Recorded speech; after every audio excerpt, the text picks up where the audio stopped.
श्रीमन्महागणाधिपतये नमः। श्री सरस्वत्यै नमः। श्री गुरुभ्यो नमो नमः। वक्रतुंड महाकाय सूर्यकोटि समप्रभ निर्विघ्नं कुरु मे देव सर्वकार्येषु सर्वदा। या कुन्देन्दु तुषारहार धवला या शुभ्रवस्त्रावृता या वीणा वरदंड मंडितधरा या श्वेतपद्मासना या ब्रह्माच्युत शंकर प्रभृतिविर देवैः सदा वंदिता सा मां पातु सरस्वती भगवती निःशेषजाड्यापहा। ब्रह्मानन्दं परमसुखदं केवलं ज्ञानमूर्तिं द्वन्द्वातीतं गगनसदृशं तत्त्वमस्यादिलक्ष्यम् एकं नित्यं विमलमचलं सर्वधी साक्षिभूतं भावातीतं त्रिगुणरहितं सद्गुरुं तन्नमामि। जयति जयति माया यस्य कायाधिवस्ते रचनवचनमेकं केवलं चाकलय्य ध्रुवपदमपि यातो यत्कृपातो ध्रुवोऽस्मि सकलकुशलपात्रं ब्रह्मपुत्रं नतोऽस्मि। देवर्षि नारद महाराज की जय। महीवरी केली सुकीर्ती भारी महाजना वाटतसे दुभारी मनी धरितो तव पादुकासी प्रणाम माझा गुरु विठ्ठलासी। विष्णवानंद सरस्वती स्वामी महाराज की जय। मधुसूदनानंद सरस्वती स्वामी महाराज की जय। श्रोते हो नमस्कार। मी रामदास शास्त्री राहणार चाकूर जिल्हा लातूर। आमच्या चाकूरला 1810 ते 1875 या कालावधीमध्ये थोर संत होऊन गेले। त्यांचं नाव श्री विठ्ठल शास्त्री महाराज। विठ्ठल शास्त्री महाराजांनी प्रसिद्ध संस्कृत पंडित महान नारदीय कीर्तनकार आणि पारमार्थिक कवी म्हणून त्या काळात नावलौकिक मिळवला। महाराजांनी स्वतःची जवळपास 101 आख्यानं स्वरचित आख्यानं घेऊन भारतभर नारदीय कीर्तनाची पताका फिरवली। नारदीय कीर्तनाचा प्रचार केला, समाज प्रबोधन केलं।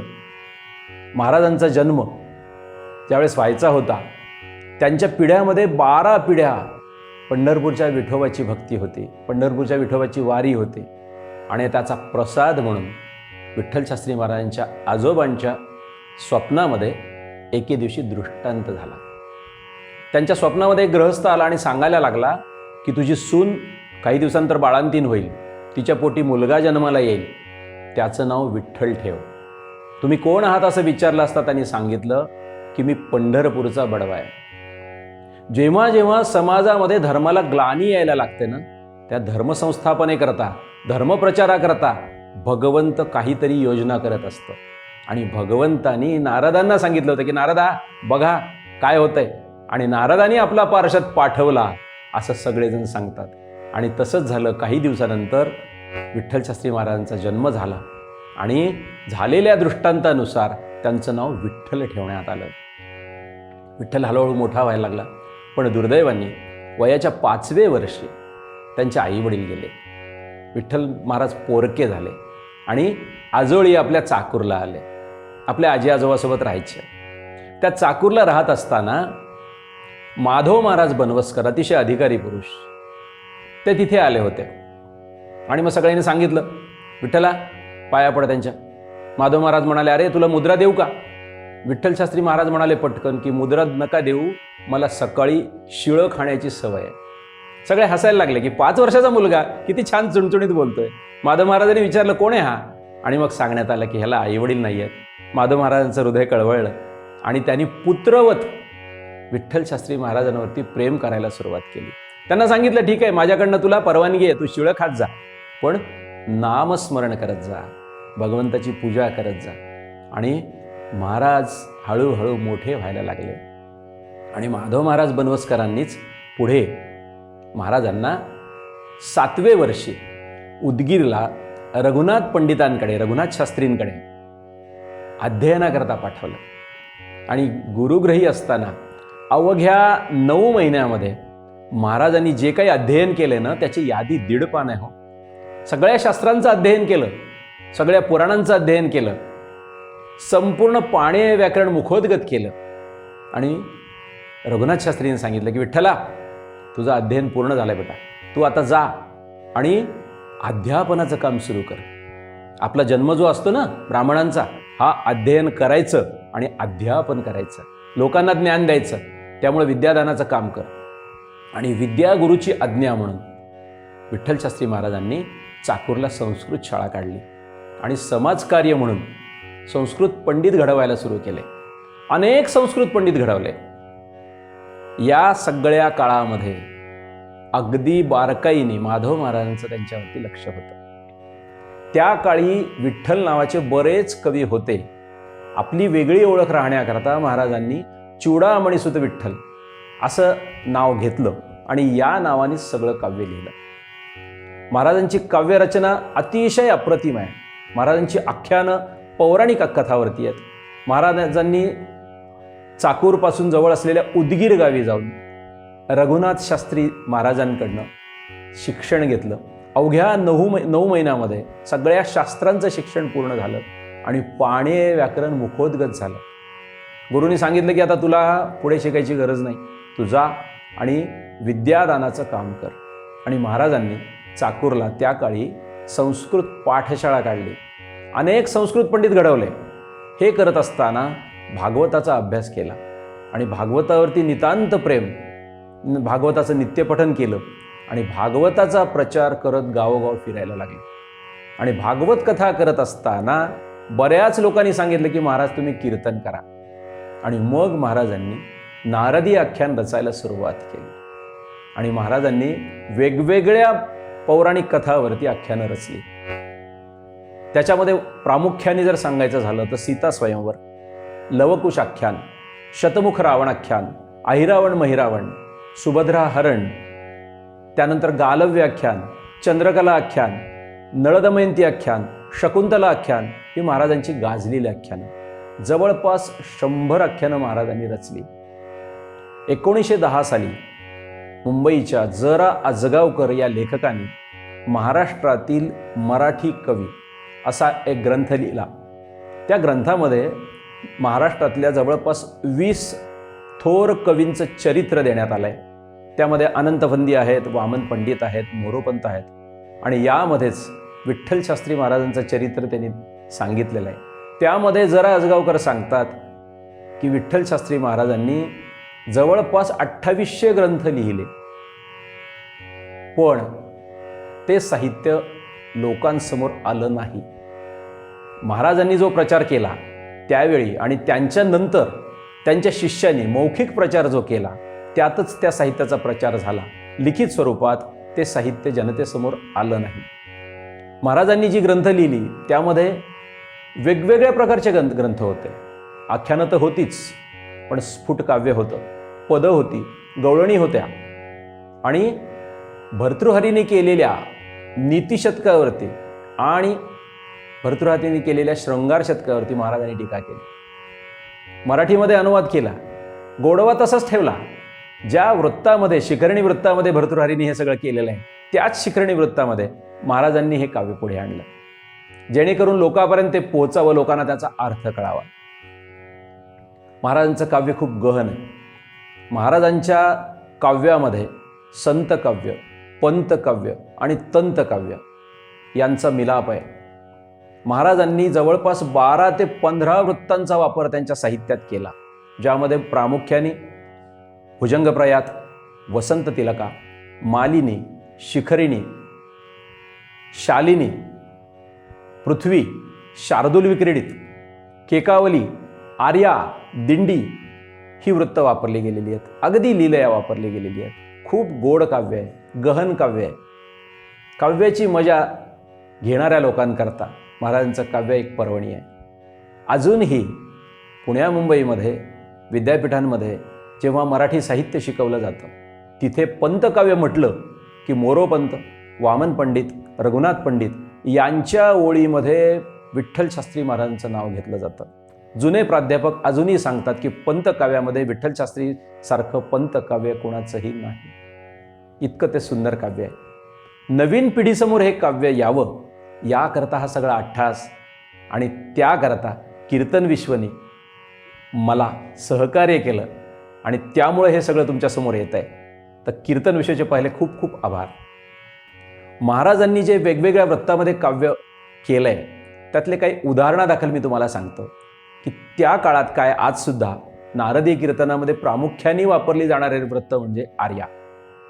तर महाराजांच्या आर्या इतक्या प्रभावी होत्या की काही आर्या मी तुम्हाला उदाहरणादाखल म्हणून दाखवतो. सुदाम चरित्र तुम्हा सगळ्यांना माहिती आहे. सुदाम आख्यान महाराजांनी लिहिलं आणि संपूर्ण आख्यान अवघ्या 2 ओळीमध्ये एका आर्येमध्ये बंद केलं. शेवटी केलेली त्यांनी आर्या आहे, ऋणतरी मुठभर पोहे, ऋणतरी मुठभर पोहे, व्याजात दिली हे मनगरी ती. ऋणतरी मुठभर पोहे, व्याजात दिली हे मनगरी ती. मुद्दलात मुक्ती दिली, मुद्दलात मुक्ती दिली, ही कोण्या सावकाराची रीती. ही आर्या पारंपरिक आर्या म्हणून सगळीकडे वापरली जाते, पण ही विठ्ठल शास्त्री महाराजांची.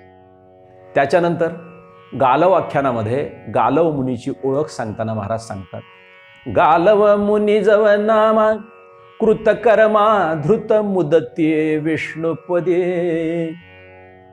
विष्णुपदे तटवासी जो निपजे हा उदंत विष्णुपदे. यामध्ये विष्णुपदी शब्द 3 वेळेस आलाय, 3 वेळेस वेगळा अर्थ आहे. विष्णुपदी तटवासी, विष्णूच्या चरणातून उगम पावलेल्या गंगेच्या तटावरती राहणारा. किती गोड शब्द आहेत. त्यानंतर श्रीयाळ चरित्रामध्ये श्रीयाळाची ओळख सांगताना, कांती नगरी धामा श्रीयाळ नामा सहस्त्रकर कांती.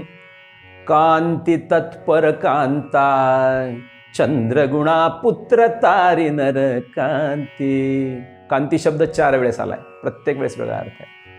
हा गोडवा आहे, शब्दाची महती आहे सगळी. त्याच्यानंतर दानव्रताचं आख्यान महाराजांनी लिहिलंय की ज्याच्यामध्ये सत्यभामा आपल्या पतीला म्हणजे श्रीकृष्णाला दान करते, नारदांना. खुमासदार आहे. त्याच्यामध्ये तिने नवऱ्याला दान दिलं आम्हाला न विचारता म्हणून सगळ्या सवती तिच्या 106 रुक्मिणीला सोडून तिला भांडायला येतात.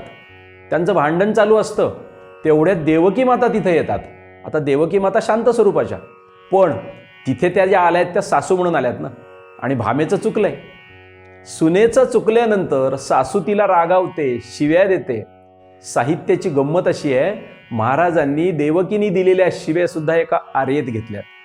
देवकी तिला रागावते, नवमास वाहिला मी, नवमास वाहिला मी, झालीस तू उदार अगस्ताळे. नवमास वाहिला मी, झालीस तू उदार अगस्ताळे. बाळ मम नवसाचे, बाळ मम नवसाचे, देऊन बस तोंड घेऊनी काळे. त्याच्यानंतर सीता स्वयंवरामध्ये महाराजांनी ज्या आर्या वापरल्यात त्या आर्येमध्ये सुद्धा अतिशय प्रभावी शब्द आहेत आणि अतिशय अलंकृत आर्या आहेत त्या. ज्यावेळेस रावण धनुष्य उचलण्याकरता जातो, शिवधनुष्य उचलण्याकरता, त्यावेळेस रावणाची झालेली फजिती तिचं वर्णन करताना महाराज म्हणतात, तव ते कलथे दशमुख, तव ते कलथे दशमुख, उलथे वरी पालथे धनु पडले. घडले सर्व मनोरथ, परिखल मानस विशेष तडफडले. तो पडला आणि पडल्यानंतर त्याचं काय झालं त्याचं वर्णन करणारी पुढची जी आर्या आहे ती लक्ष देऊन ऐका. फडफड झाडे करपद, फडफड झाडे करपद, गडबडीने धडपडी निशाचर तो. फडफड झाडे करपद, गडबडीने धडपडी निशाचर तो. हाडे कडकड वाजते, हाडे कडकड वाजते, भडभड शोणित गळे म्हणे मरतो. अभ्यस्त शब्दाची अशी लढ लावली आमच्या महाराजांनी. याला लाट अनुप्रास म्हणतात व्याकरणाच्या भाषेमध्ये. महाराजांच्या काव्यामध्ये सगळे अलंकार महाराजांनी वापरलेत. यमक आहे, दाम यमक आहे, अनुप्रास आहे, लाट अनुप्रास आहे, श्लेष अलंकार आहे, व्यतिरेक अलंकार आहे, अन्योक्ती अलंकार आहे. तुम्ही अलंकाराचं नाव घ्या, त्याच्यामध्ये महाराजांचं काव्य आहे. अतिशय सुंदर. अशा महाराजांच्या साहित्यामध्ये त्याच्यानंतर केकावली हे वृत्त महाराजांनी वापरलंय. दत्तजन्माचं आख्यान आहे. दत्तजन्माची कथा तुम्हाला सगळ्यांना माहिती आहे. दत्तजन्माच्या आख्यानामध्ये विठ्ठलशास्त्री महाराज सांगतात की तिन्ही देव बसलेले आहेत.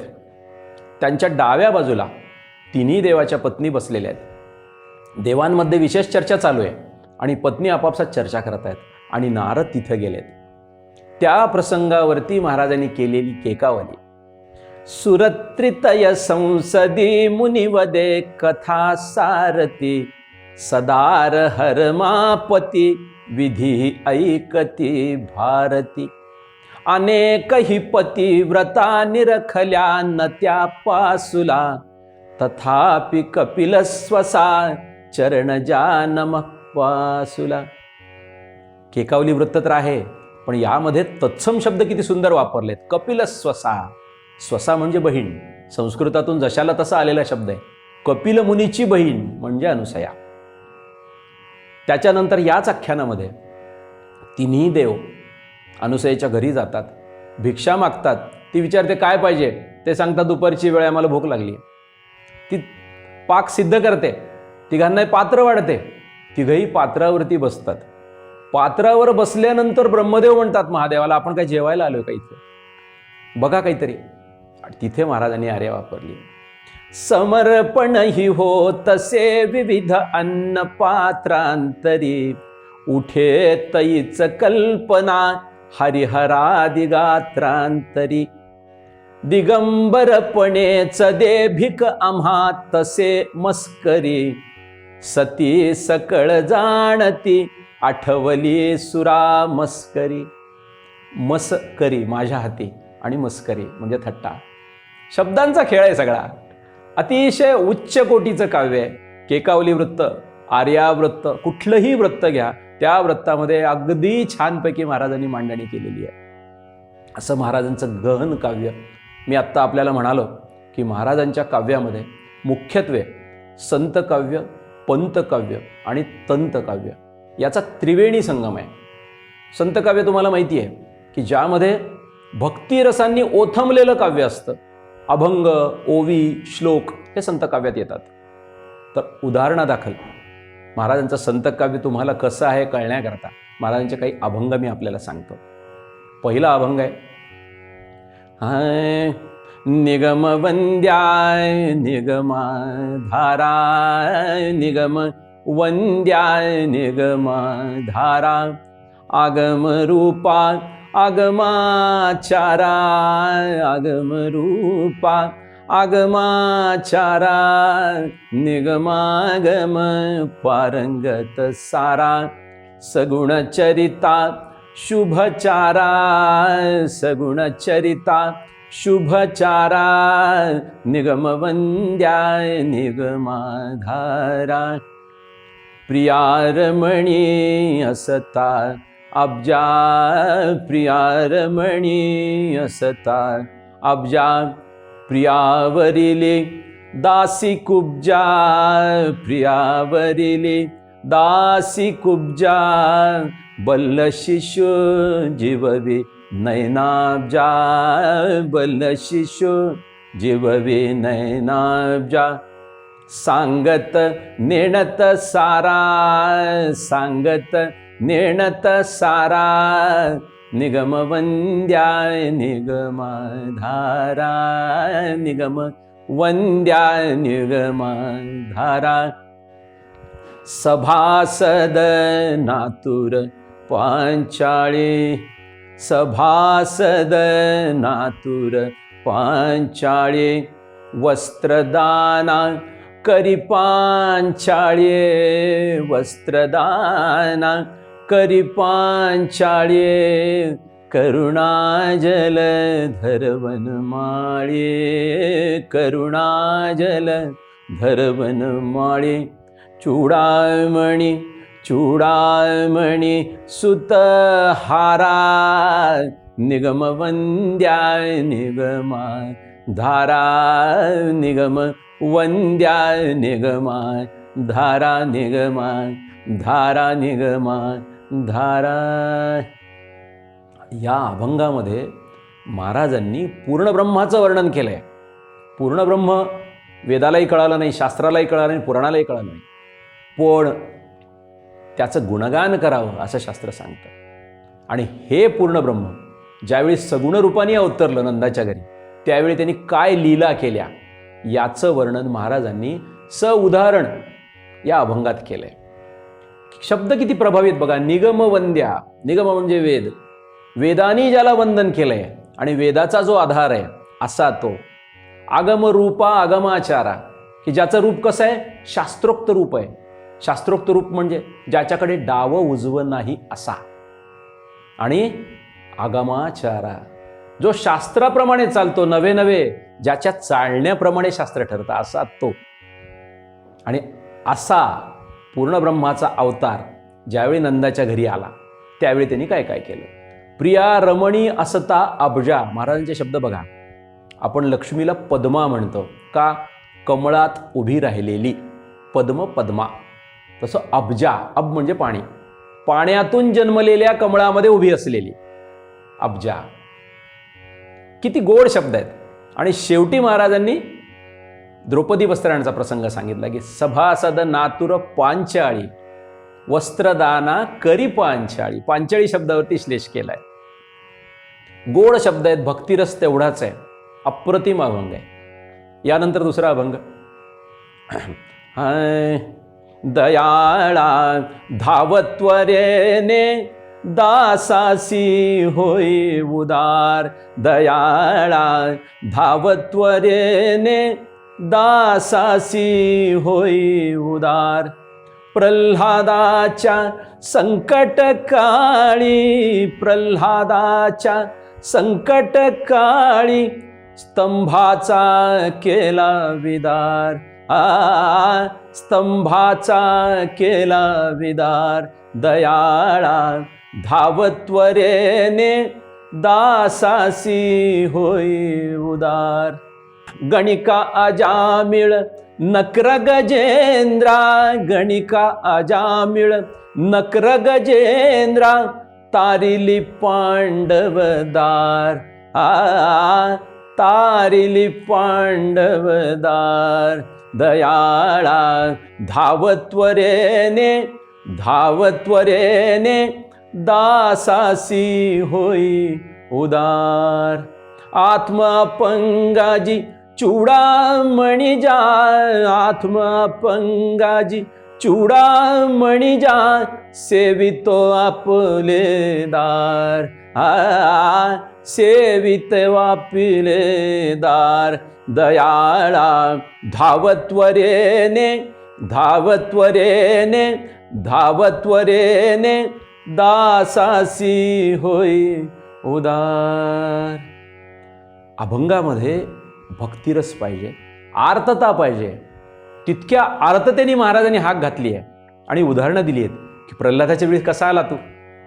नक्र म्हणजे मगर, तिचा उद्धार करायला कसा आला तू. गजेंद्राचा उद्धार करायला कसा आला तू. गणिका, तिचा सुद्धा तू उद्धार केला. आजामिळाचा सुद्धा उद्धार केला, एवढे पापी होते तरी. आणि शेवटी तारिली पांडवदार, पांडवाची बायको म्हणजे द्रौपदी, तिचाही उद्धार केला ना देवा, तसा माझा उद्धार कर. मी कसा आहे, आत्म अपंगाजी. शारीरिक अपंगत्व नाही माझ्याकडे, पण आत्म अपंग, आत्मज्ञान नाही झालेलं मला, त्यामुळं माझाही उद्धार कर. किती गोड शब्द आणि किती भावपूर्ण आहे. असं महाराजांचं संत साहित्य आहे. भरपूर उदाहरणे देण्यासारखी, वेळेअभावी संत साहित्याबद्दल बोलणं इथंच मी थांबवतो आणि आता आपण वळू पंतकाव्याकडे. विठ्ठलशास्त्री महाराजांच्या पंतकाव्याबद्दल आता आपण बोलू. पंतकाव्य म्हणजे पंडिती काव्य, की ज्याचा वाक्यार्थ आणि वाच्यार्थ वेगळा असतं, त्यामध्ये गहन अर्थ असतं. पंडितांच्या सभेमध्ये हे काव्य सादर केलं जायचं आणि नंतर त्या पंतकाव्याची उकल करून सांगितली जायची. उच्च कोटीचं काव्य आहे. तर रघुनाथ पंडित, मोरोपंत, वामन पंडित यांची पंतकाव्य तुम्हाला माहिती आहेत. तर त्यांच्या ओळीमध्येच महाराजांचं काव्य आहे. तर ते किती प्रभावी आहे त्याच्याकरता मी काही उदाहरणं सांगतो.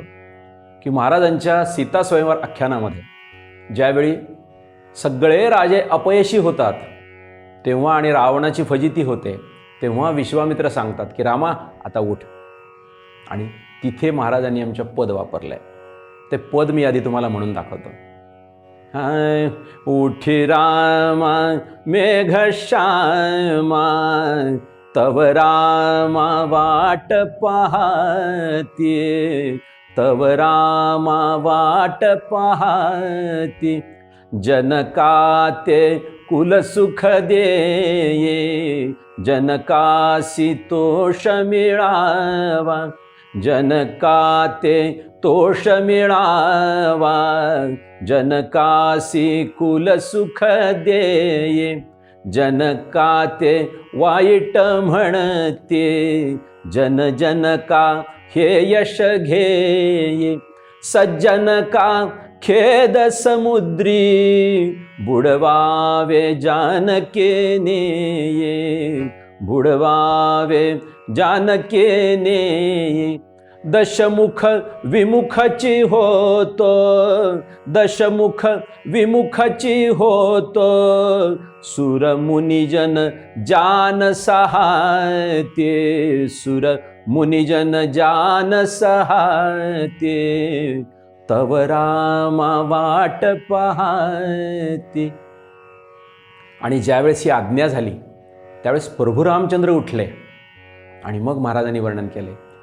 पद पद्मा मुनीच्या नमुनी, मग पद्मा नायक उठला, स्फुट पद्माक्षी मनितोषे, पद्मिनीश चोजुनी तटला, मुखी पद्माकरीचा वायू, पद्मोद्भव लोकी सुटला, पद्मोद्भव लोकी सुटला. विठ्ठल प्रभू किशोर दिसतो, विठ्ठल प्रभू किशोर दिसतो, क्षितिपाल स्तब्ध राहते, क्षितिपाल स्तब्ध राहते, तव रामा वाट पाहते, तव रामा वाट पाहते. या पदामध्ये पंतकाव्य का म्हणायचं याला, की दुसऱ्या चरणामध्ये, पहिल्या चरणात जनक शब्द 5-6 वेळेस आलाय, प्रत्येक वेळेस वेगळा अर्थ आहे. दुसऱ्या चरणामध्ये पद्म शब्द आलाय, अनेक वेळेस आलाय. त्याचा आनंद, त्याची गंमत काय सांगतो. पद पद्मा मुनीच्या नमुनी, मग पद्मानायक उठला. मुनींच्या म्हणजे विश्वामित्रांच्या म्हणजे गुरुवर्याच्या चरणकमलाचं दर्शन घेऊन पद्मानायक म्हणजे लक्ष्मीपती म्हणजे विष्णू म्हणजे श्रीराम उठले. स्फुट पद्माक्षी मनितोषे, कमळासारखे जिचे डोळे आहेत आणि पद्माक्ष राजाच्या पोटी जन्माला आलेली सीता पद्माक्षी, मनितोषे, पद्मिनीश चोजुनी तटला, मुखी पद्माकरीचा वायू. पद्माकर म्हणजे विष्णू म्हणजेच राम, की ज्याचे हात कमळासारखे आहेत, कमळाच्या तंतूसारखे कोमल आहेत असा. त्यांच्या मुखीचा वायू म्हणजे त्यांनी टाकलेला निश्वास. पद्मोद्भव लोकी सुटला. पद्मोद्भव म्हणजे कमळातून ज्याचा उद्भव झालाय असा तो बहुव्रीही समास. कोण? ब्रह्मदेव. त्याचा लोक म्हणजे सत्यलोक. रामप्रभू उभे कुठे आहेत? पृथ्वीवरती. पृथ्वी, भू, भुवा, स्वहा, महा, जनहा, तपहा आणि मग सत्यलोक. 7व्या लोकामध्ये रामप्रभूंचा निश्वास गेलाय. का? भागवतानी वामन अवतारात भगवंताचं विराट स्वरूप सांगितलंय आणि त्यात वर्णन केलंय की विराट स्वरूपामधले भगवंत पृथ्वी तलावर उभे होते. त्यांचे चरणकमल, त्यांचे तळवे पृथ्वीवरती होते आणि त्यांचं मस्तक सत्यलोकात होतं. आणि हेच वर्णन श्रीराम प्रभूचं महाराजांनी केलंय. महाराजांना सांगायचंय की श्रीराम प्रभू हे पूर्ण अवतार आहेत. याला म्हणायचं पंतकाव्य, की त्यातला गहन अर्थ, गूढ अर्थ आतमध्ये दडलेला आहे. विठ्ठल शास्त्री महाराजांच्या पंतकाव्याबद्दल आपण बोलतोय. महाराजांनी अनेक पदं रचली, अनेक अभंग तर लिहिलेच, त्याच्यासोबत गवळणीही लिहिल्या. भक्तिसूत्रामध्ये नारदांनी सांगितले सर्वश्रेष्ठ भक्ती कोणाची आहे? तर गोपींची. कारण भक्ती कशी करावी असं ज्यावेळेस नारदांच्या शिष्यांनी नारदांना विचारलं, तेव्हा नारदांनी सांगितलं यथा गोप स्त्रियानाम, की गोपाळांच्या स्त्रियांनी, गोपिकांनी जी भक्ती केली ती सर्वश्रेष्ठ भक्ती आहे. आणि त्या गोपिकांच्या भक्तीच्या रसात ओथंबलेलं काव्य म्हणजे गवळण. त्या गवळणीच्या तोंडून जे काही निघालं ते भक्तिरसाने ओथंबलेलंच होतं. तर आमच्या महाराजांनी, विठ्ठलशास्त्री महाराजांनी गवळणी खूप सुंदर केलेल्या आहेत. तर त्यांचाच एक पंतकाव्याचा नमुना असलेले गवळण महाराजांची तुमच्यासमोर मी सादर करतो. आधी आपण गवळण वाचू, त्याच्यानंतर मग त्यात दडलेला अर्थ काय तो मी सांगतो तुम्हाला. चटुल कपट नटपटुतर मुरली, श्रवण पुटी कटू भरली रे, रवितन या तट घट भरू जाता, निपट तनु गती हरली रे, घटपट खटपट निखिल विराली, वचन उठाठीव सरली रे, त्रुटील व पतिसुत आठवच नाही, कुठून कुटिलता उरली रे, चूडा मणिसुत सुटका मागे, रटन आठाठीव सरली रे. आता हे शब्द खूप प्रभावी आहेत.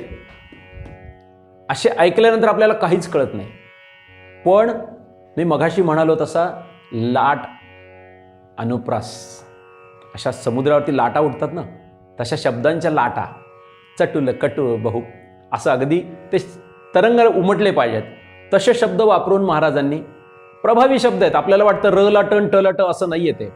चटुल म्हणजे चंचल, अतिशय चंचल असणारं आपलं मन. आणि हे चंचल मन घेऊन मी जेव्हा रवी तनया तट घट भरू जाता, रवी म्हणजे सूर्य, तनया म्हणजे मुलगी, सूर्याची मुलगी. कोण? सूर्याचा मुलगा यम, मुलगी यमी, आणि यमीचं दुसरं नाव यमुना. तर यमुनेच्या काठावरती जलभरणा करता गेले असताना तुझी मुरली ऐकली आणि हे चंचल मन स्थिर झालं, शरीराची सगळी हालचाल थांबली आणि देहबुद्धी मी विसरून गेले. आयुष्यातला सगळा खटाटोप याच्याच करताय, परमार्थ याच्याच करता करायचा आहे, देहबुद्धी गेली पाहिजे. आणि फक्त तुझी मुरली ऐकल्याने माझी देहबुद्धी गेली आणि आत्मबुद्धी जागृत व्हायला लागली. त्याला फार काही शिक्षण करण्याची गरज नाही. देहबुद्धी गेली की आत्मबुद्धी जागृत होते, पण त्याकरता सत्संग आवश्यक आहे. आणि याच्यामध्ये पुढे महाराजांनी उदाहरण दिलंय, त्रुटीलव पती सुत आठवच नाही. आता हे पंतकाव्याचा अप्रतिम नमुना आहेत हे शब्द. म्हणजे त्रुटीलव म्हणजे काय? भागवतानी कालमापन सांगितलंय की पदार्थाच्या सगळ्यात छोट्या भागाला अणू म्हणतात. 2 अणूला मिळून एक रेणू होतो आणि 3 रेणू एका ओळीमध्ये जर ठेवले तर ते जेवढं अंतर होईल ते अंतर कापण्याकरता सूर्याला जो वेळ लागतो त्याला त्रुटी असे म्हणतात. श्रीमद भागवताने दिलेली व्याख्या आहे. 1 सेकंदाचा 28वा भाग म्हणजे त्रुटी, आणि 100 त्रुटींचा 1 वेध आणि 3 वेधांचा 1 लव. त्रुटी लव पती. आता ह्या त्रुटीचा आणि लवाचा अधिपती कोण आहे? आत्ता आपण पाहिलं सूर्य. त्रुटी लव पती म्हणजे सूर्य. सुत आठवच नाही. सूर्याचा मुलगा आठवत नाही म्हणजे यम आठवत नाही म्हणजे मरण आठवत नाही. देहबुद्धी गेल्यामुळे देवा तुझी मुरली ऐकल्यानंतर आम्हाला मरणाची आठवण येत नाही रे. किती गोड शब्द आहेत मला सांगा. पण याची उकल केल्यानंतर त्यातली गंमत आपल्याला कळते. आणि चूडा मणिसुत सुटका मागे, हे जन्म मरणाच्या फेऱ्यातून सुटका मागतोय मी. पुनरपी जन्म पुनरपी मरणम जे आहे त्याच्यातून मला सुटका पाहिजे. रटन आटाआटी पुरली रे. आटाआटी म्हणजे श्रम, कष्ट. मी मगाशी म्हणालो ना, उगीच ट लाटन प ला प जोडलेला नाही, अर्थपूर्ण शब्द आहेत. आटाआटी म्हणजे श्रम, कष्ट, आणि रट म्हणजे लोंढा. कष्टाचा, श्रमाचा लोंढा, पूर प्रवाह आहे माझ्या आयुष्यामध्ये, तो सगळा थांबला फक्त तुझी मुरली ऐकली आणि मी देहबुद्धी विसरून गेले, माझी आत्मबुद्धी जागरण व्हायला लागली. आता माझी सुटका कर. सगळ्यांचं आपलं मानवरूपी जन्माला आलेल्या सगळ्यांचं मागणंच हे देवाला की ह्या फेऱ्यातून मला वाचव, आणि गवळणीमध्ये महाराज तेच मागतायत. हा अप्रतिम पंतकाव्याचा नमुना. महाराजांचा एका श्लोकाबद्दल सांगतो तुम्हाला. पंतकाव्याबद्दल आपण बोलतोय. नामदेव आख्यानामध्ये नामदेवाचं लग्न प्रत्यक्ष भगवंत ठरवून येतात, त्या प्रसंगी महाराजांनी एक श्लोक टाकलाय. तो श्लोक कसा आहे बघा. विवाह संबंधी अशा दरिद्रा, लावीत आज्ञे प्रभूच्या हरिद्रा, करी कृपा ज्यावरी चक्रपाणी, वाहे तयाच्या घरी शक्रपाणी. दरिद्रा हरिद्रा यमक आला, आणि चक्रपाणी शक्रपाणी यमक आला. पण त्यात शब्द बघा कसे आहेत. चक्रपाणी म्हणजे भगवंत, ज्याच्यावरती भगवंत कृपा करतो त्याच्या घरी शक्र म्हणजे इंद्र पाणी भरतो. पण भगवंताची कृपा होण्याकरता मनापासून भक्ती केली पाहिजे, शुद्ध अंतःकरणाने भक्ती केली पाहिजे. अर्थपूर्ण श्लोक आहे, म्हणून इथे मांडला. हे महाराजांचं पंतकाव्य. खूप उदाहरणं आहेत. कालमर्यादा असल्यामुळं पंतकाव्यात आपण इथेच थांबू आणि महाराजांचं तंतकाव्य बघू. विठ्ठलशास्त्री महाराजांच्या तंतकाव्याबद्दल आपण बोलतोय. तंतकाव्यात देखील विठ्ठलशास्त्री महाराजांनी तेवढंच नाव कमवलेलं होतं. त्याच्याकरता एक छोटासा प्रसंग मी सांगतो की महाराजांचा कालावधी मघाशी मी तुम्हाला सांगितला 1810 ते 1875. 1845 या काळामध्ये सोलापूरचे प्रसिद्ध कवी राम जोशी हे शृंगारिक काव्य करायचे आणि तमाशातली कवनं तयार करायची. ते एवढे प्रसिद्ध झाले की पुण्याच्या नानासाहेब पेशव्यांनी राम जोशांना बोलवलं आणि आपल्या दरबारामध्ये तमाशा करायला सांगितला. आणि रामजोशांनी तिथेच 1 तासात कवनं रचली आणि नानासाहेब पेशव्यासमोर तमाशा सादर केला दरबारात. नानासाहेब पेशव्यांनी त्यांना शीघ्रकवी ही पदवी दिली आणि त्याच्यानंतर त्यांना सोन्याचं कड देखील बक्षीस दिलं. हा प्रसंग झाला. 2 महिन्यानंतर पेशव्यांच्या कारभाऱ्यांनी सांगितलं पेशव्यांना की महाराज आणखीन एक कवी सापडलाय. त्यामुळे कोण? चाकूरचे विठ्ठलशास्त्री, बोलवा. आणि विठ्ठलशास्त्रींना पुण्यात पाचारण करण्यात आलं. विठ्ठलशास्त्री महाराज पुण्यात आले, पेशव्यांसमोर उभं राहिले. पेशव्यांनी सांगितलं आम्हाला काय ऐकवा. शास्त्री महाराज म्हणाले तुम्हाला जे आवडतं ते आमच्याकडे नाही, मी पारमार्थिक कवी आहे. पेशवे म्हणाले आम्ही त्याचेही तेवढेच भोगते आहोत, फक्त माझ्या काही अटी आहेत. कोणत्या अटी? की तुम्ही इथे दरबारात बसायचं, दरबारामध्ये 1 ते 1.5 तासामध्येच आख्यान रचायचं आणि तुमच्यासारखं नाही, मी सांगतो त्या छंदात आणि वृत्तात. आणि त्यांनी सांगितलं की 2 महिन्यापूर्वी राम जोशी ज्या वृत्तामध्ये छंदामध्ये तमाशा सादर केला तीच वृत्त छंद घेऊन एक आख्यान सादर करा. आणि महाराजांनी संपूर्ण तंतकाव्याचा अप्रतिम नमुना असणारं त्यांचं सुभद्रा हरणी आख्यान अवघ्या 1.5 तासामध्ये तिथे रचलं आणि पेशव्यांसमोर सादर केलं. आणि पेशव्यांनी प्रतिराम जोशी ही पदवी त्यांना दिली आणि यथोचित सन्मान त्यांचा केला. प्रमाणाशिवाय बोलू नये, याला प्रमाण आहे. संत कवी दासगणू महाराजांनी संत लीलामृतामध्ये याचा उल्लेख केला आहे. विठ्ठलशास्त्री महाराजांची महती सांगताना दासगणू महाराज म्हणतात, दाजीदेव चवथे साचे विठ्ठलशास्त्री चाकूरचे, जे रामजोशी बुवाचे प्रतिअवतार होते की. काव्य कुशल महाचतुर सरस्वती ज्या पुढे जोडी कर, अधिकारपूर्ण भाषेवर महाउत्पन्न शास्त्रवेत्ते. संत कवी दासगणू महाराजांनी त्यांचं वर्णन असं केलंय. आपण काय त्यांच्याबद्दल सांगणार? तर त्या सुभद्रा हरणमधील एका प्रसंगावर महाराजांनी लिहिलेलं एक पद तंतकाव्याचा नमुना म्हणून मी तुमच्यासमोर सादर करणार आहे. रामजोशांनी त्यांच्या तमाशामध्ये एक कवन रचलं होतं. हटा तटाने बटा रंगवून जटा, धरिशिका शिरी मठाची उठा ठेव का करी. आणि हे वृत्त, हा छंद त्यांच्या डोक्यात होता महाराजांच्या. सुभद्रा हरणमध्ये अर्जुनाने सुभद्रेला श्रीकृष्णाच्या सांगण्यावरून पळवून नेण्याचं ठरवलं तर होतंच, आणि त्याच्याकरता एका संन्याशाचं सोंग घेतलं होतं. आणि ते सोंग घेऊन बलरामाकडे तो जेवायला आला होता. आणि बलरामाकडे जेवायला आल्यानंतर पंगत बसली. एका बाजूला बलरामदादा बसलेत, एका बाजूला श्रीकृष्ण परमात्मा, आणि दोघाच्या मध्ये संन्याशी झालेला अर्जुन बसलाय. आणि जेवण सुरू करण्यापूर्वीच अचानकपणे समोरच्या महालामध्ये सुभद्रेची आणि त्याची नजरानजर होते. आणि नजर झाल्या झाल्या त्याची जी फजिती होते ती फजिती महाराजांनी या पदातून मांडली आहे. मार पहा आणि वार मार अबचार करी अवचटा, मार पहा आणि वार मार अबचार करी अवचटा, कसे गुंगविले अर्जुन भटा, दार धरून लाचार सुभद्रा सार सुंदरी सती, काम संचार जाहलायती, पोरवयामधि समोर दिसली कोर नयन हालती, मुखवटा चोर हसे खुशमती, पदर मुखावरी नजर ही चंचल, अधर पोवळ्या गती, वाजती कंकण खण खण हाती, वाजती कंकण खण खण हाती, हरिराम मध्य मंडळी स्वामी बैसला, वाढले पात्रही न कळे चिदम खासला, घडी घडी खुशीने चित्तातची हासला, ध्यास लागला मनास असे का, कशी मिळेल ही नटा,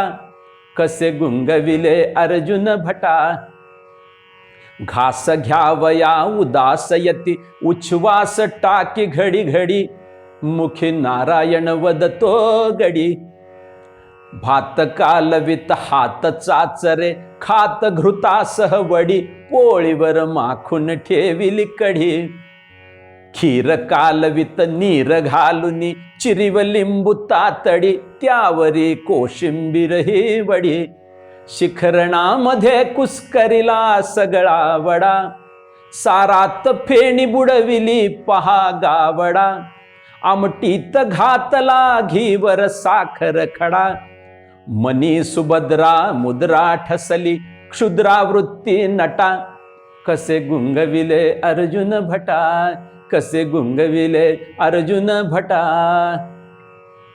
तंतकाव्य ऐकताना देखील आपल्याला असं वाटतं की तंतकाव्यातला सर्वोच्च बिंदू आपण पाहतोय. उच्च कोटीचं तंतकाव्य आहे. तंतकाव्याची व्याख्याच अशी आहे की जे तंतुवाद्यावर वाजवलं जातं आणि गायलं जातं ते तंतकाव्य. तर त्याच वृत्तात त्याच छंदात अगदी प्रभावी शब्द मार म्हणजे मदन. मदनाचा मारा झाला आणि तो बावचळून गेला आणि त्याची फजिती सुरू झाली. याचं वर्णन महाराजांनी यात केलंय. अगदी ओघवती भाषा, शब्द प्रभावी आणि सगळे अलंकार यात महाराजांनी वापरले. तंतकाव्यामध्ये कटाव, छक्कड, लावणी ह्या सगळ्या गोष्टी येतात. तर महाराजांची एक लावणी सुद्धा आहे याच आख्यानामध्ये. ज्यावेळी सुभद्रेला पळवून तर न्यायचं आहे पण तिथे प्रत्यक्ष बलराम दादा आहेत, बाकी मैत्रिणी आहेत, रुक्मिणी माता आहेत, कसं न्यायचं. श्रीकृष्णाने युक्ती केली आणि देवीच्या दर्शनाकरता घरातले सगळे काढले आणि महाराजांनाही सांगितलं की तुम्ही चला. आणि स्त्रियांच्या रथाच्या मागे महाराजांना म्हणजे अर्जुनाला पाठवलं. तर त्यावेळी राजवाड्यापासून सगळे रथ दूर जातात. तेव्हा अर्जुन वळून पाहतो की राजवाडा बराच दूर गेलाय आणि स्त्रिया समोर आहेत आपल्या. सुभद्रेला पळवण्याकरता तो हालचाली करतो. हा प्रसंग महाराजांनी एका लावणीमध्ये रंगवलाय. ती लावणी तुम्हाला ऐकवतो. हाय रथ एकटतो झटपट आला, स्त्रिया निकट यतीचा, नारायण उच्चारी वरी, परी ध्यास धरी सतीचा, परी ध्यास धरी सतीचा, नारी म्हणती हा भारी तापसी, सारी टाळी ध्यानी, अशा ऋषीला कशास आणले, श्रमी करून राणी, दयाच उपजे वया पाहता, मुख गोजीर वाणी, पोरवयामधी थोर योग, घेतला विरागानी, सावली स्त्रियांची पडून देतील भरी, मग कशी भाषणे कानी पडतील तरी, स्वये चोपदार दारात उभा श्री हरी, लौकिक सोडून आशा मोडून लोभ मोक्ष गतीचा, नारायण उच्चारे वरी परी ध्यास धरे सतीचा, परी ध्यास धरे सतीचा. कटाक्ष मुद्रा पाहे सुभद्रा वेश तापसाचा, लक्ष दिसे प्रत्यक्ष पार्थ लक्षणी होय साचा. कृष्ण ह्यामुचा सतृष्ण यावरी योग प्रवासाचा, हरिस्वसाच्या रसास गुंतून जीव हिरासाचा. स्यंदना जवळी निज स्यंदन अनिला तटा, हासला चपल दृष्टीने पाहे मुखवटा. गोरटी पदर सरसावी चमकुन नटा, अलख उचलली पलकन लगता स्वभाव खगपतीचा. नारायण उच्चारी वरी परी ध्यास धरे सतीचा, परी ध्यास धरे सतीचा. लावणी म्हणजे लावणी, अगदी तंतोतंत लावणी वृत्तामध्ये बसणारी ही गोष्ट आहे. आणि सुंदर शब्द महाराजांनी वापरलेत, पण कुठेही शृंगारिकता यात नाही आहे, पारमार्थिक लावणीच आहे. आणि ह्या प्रसंगातून सगळं चित्र डोळ्यासमोर उभं राहतं. इतक्या सुंदर पद्धतीने लावणी मांडली आहे. संपूर्ण आख्यानसोबत राहणं हे तंतकाव्यातच आहे. त्याच्यानंतर तंतकाव्यामध्ये येतो कटाव. ते कटाव जुन्या काळात बरेच वापरले जायचे. महाराजांची शब्दरचना कशी होती आणि त्यांची कटाव रचण्याची पद्धत कशी होती ही कळण्याकरता नामदेव चरित्रामधला नामदेवाच्या लग्नाच्या प्रसंगातला एक कटाव मी तुम्हाला म्हणून दाखवतो. की भगवंतानी नामदेवाच्या लग्नाकरता धडपड केली, भगवंतानीच लग्न ठरवलं आणि भगवंतानी सगळी व्यवस्था केली. नामदेवांचे सासरे बाबाजी त्यांच्या तिथे भगवंतच गेले व्यवस्था बघण्याकरता, आणि भगवंतानी तो मंडप उभा केला होता.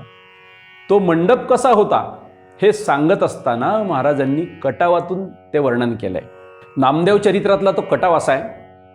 एक कोसभर मंडप दुस्तर रुंदे लांबे सहस्त्र खांबी, हिरे लावले भले चांगले किनखा पाचे विताण केले, सुरते मोते लावून झालर तऱ्हे तऱ्हेचे केले मखर, चक्री दिसती वेशाचे तोफे गिरगिर फिरती, भोळे जनते टुकटुक बगती, दिल्या कनाती बहुत बनाती, रत्न जडित चौबारा मध्ये सदरा केल्या निद्रा लागती, कारंजाच्या धारा उडती, पुढे वारांगणा नाचती, ठाये ठाये बिलवर हंड्या, सुवर्ण दांड्या लावून पंखे वारा घेती, महाउकाडा झाला म्हणती, लोका सांगे नीट बसा, सतरंजीच्या लोडतीवरच्या वरी गालीच्या बैठकी खाशा, टाकुनी साऱ्या सोयऱ्या शिपाचा राजावे, बाबाजी सांगे आता यावे आता यावे आता यावे.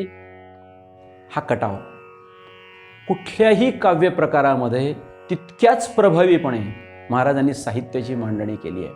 आणि ह्या सगळ्या मागे हेतू एकच, समाज प्रबोधन, लोकांमध्ये भगवंताबद्दल प्रेम निर्माण व्हावं, भक्तीचं बीज आपल्याला लावता यावं, हा एकमेव हेतू घेऊन महाराज भारतभर फिरले. कळकळ हीच होती की समाजाने परत एकदा भक्ती मार्गाकडे यावं. तुकाराम महाराज असे म्हणाले ना की आम्ही विष्णुदास आलो याच कारण असं. फक्त एकच कारण आहे, कोणतं? की संतांनी दिलेले मार्ग आम्ही झाडू, त्याच्यावरती दगडं त्याच्यावरचे काटे बाजूला करू आणि लोकांना परत आडमार्गाला गेलेल्या लोकांना भक्ती मार्गावरती आणू. ही कळकळ उराशी धरूनच महाराजांनी आयुष्यभर कार्य केलं. आणि शेवटी आपलं कार्य बऱ्यापैकी झालंय हे जेव्हा लक्षात आलं वयाच्या 65व्या वर्षी, त्याआधी काही काळ महाराजांनी चतुर्थाश्रम घेतला.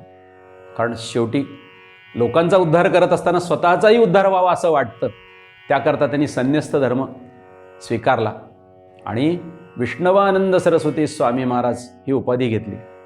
आणि वयाच्या 65व्या वर्षी सन 1875 साली महाराज चाकूर ग्रामी समाधीस्थ झाले. चाकूरला महाराजांचा समाधी मठ आहे. माझं भाग्य असं आहे की माझी पात्रता नसताना देखील त्यांच्या कुळात मी जन्माला आलोय. माझी 5वी पिढी. त्यांच्या समाधीची नित्यसेवा करण्याचं भाग्य माझ्या नशिबी आहे. गेले 20-25 वर्ष झालेत मी ती करतोय. महाराजांची सेवा करत असताना महाराजांच्या साहित्याबद्दल काहीतरी करावं असं थोडंसं वाटल्यामुळं गेल्या 4 वर्षापासून महाराजांच्या आख्यानाचा अल्पमती जरी असली तरी यथामती यथाशक्ती मी प्रयत्न करतोय.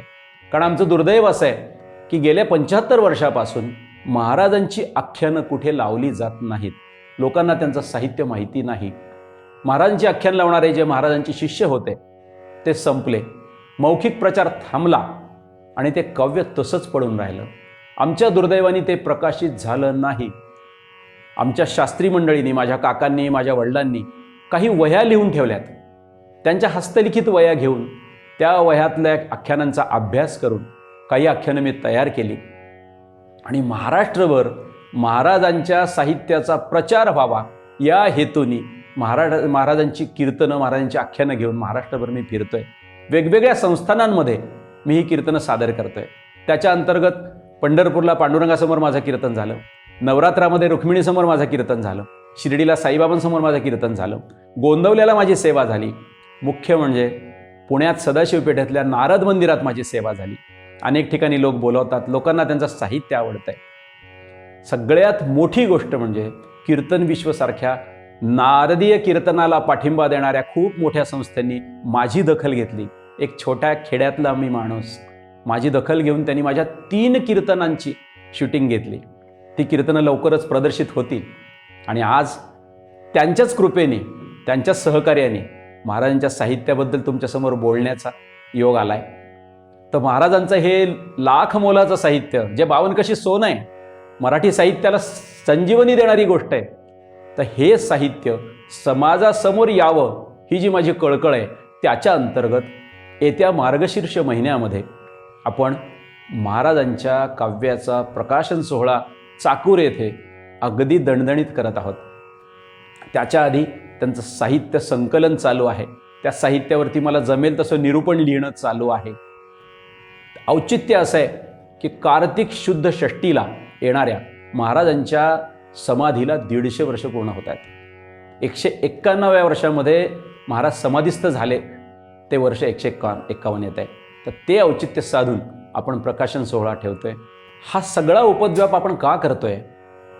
तर जुन्या काळातलं, जुनं जरी असलं तरी जे शिळं नाही आहे, जे नितनवं आहे, असं साहित्य नवीन पिढीसमोर यावं. नवीन पिढीला सुद्धा मराठी साहित्याची गोडी निर्माण व्हावी. सध्या जे सगळे इंग्रजीकडे वळतायत, मराठी साहित्यापासून दूर पळतायत, त्यांनी परत मराठी साहित्याचा अभ्यास करावा. नारदीय कीर्तनाकडे नवीन पिढीने वळावं, सुशिक्षित मुलांनी वळावं. याच्याकरता हा प्रचार व्हावा म्हणून हा सगळा उठाठेव की महाराजांचं साहित्य किती छान आहे, नवीन पिढीला कसं ते संजीवनी देणार आहे हे तुम्हाला कळावं. आणि हे सांगत असताना तुम्हा सगळ्यांना विनंती करतो की तुमच्याकडे मौखिक स्वरूपात जरी विठ्ठलशास्त्री महाराजांचं काही साहित्य असेल ते कृपा करून आमच्याकडे पाठवण्याकरता तुम्हाला मी विनंती करतोय. खाली माझा संपर्काचा पत्ता आणि मोबाईल नंबर दिलेले आहेत. आणि साहित्य प्रकाशित झाल्यानंतर सुद्धा ज्याला याच्यामध्ये रस आहे, ज्याला आवड आहे, त्यांनी पुस्तकाची मागणी करण्याकरता सुद्धा माझं नाव, नंबर आणि पत्ता लिहून घ्यावा. योग्य माणसाच्या हातात योग्य गोष्ट पडावी हाच आमचा हेतू आहे. आणि याच्याकरता खंबीरपणे माझ्या पाठीशी कीर्तन विश्वसंस्था आहे. त्याच्याबद्दल परत एकदा त्यांचे धन्यवाद. तर ह्या सगळ्या गोष्टींना तुम्ही भरभरून शुभेच्छा द्याल. प्रकाशन सोहळा जोरात होणारच आहे. नारद महाराजांचा आशीर्वाद आहेच, भगवंताचा आशीर्वाद आहेच आणि प्रत्यक्ष सद्गुरूच ते करून घेणार आहेत. आपण निमित्त मात्र. तर ह्या कार्याला कीर्तन विश्वनी केलेल्या सहकार्याबद्दल परत एकदा धन्यवाद देतो. तुम्हा सर्वांना शुभेच्छा देतो आणि परत एकदा सद्गुरूंना मागणे हेच मागतो. महीवरी केली सुकीर्ती भारी, महाजना वाटतसे दुभारी, मनी धरी तो तव पादुकासी, प्रणाम माझा गुरु विठ्ठलासी. अवधूत चिंतन श्री गुरुदेव दत्त. देवर्षी नारद महाराज की जय. विष्णवानंद सरस्वती स्वामी महाराज की जय. मधुसूदनानंद सरस्वती स्वामी महाराज की जय. जय जय रघुवीर समर्थ.